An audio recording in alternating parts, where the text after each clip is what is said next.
ఒకటి రెండు మూడు నాలుగుకు అర్థమేమిటో చెప్పనా?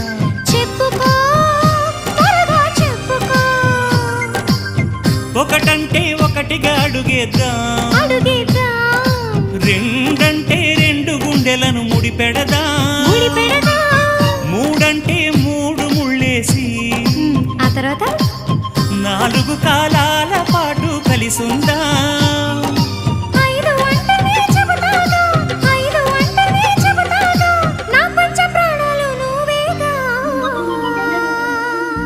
అమ్మావు ఇల్లు ఈగ చదివానాడు,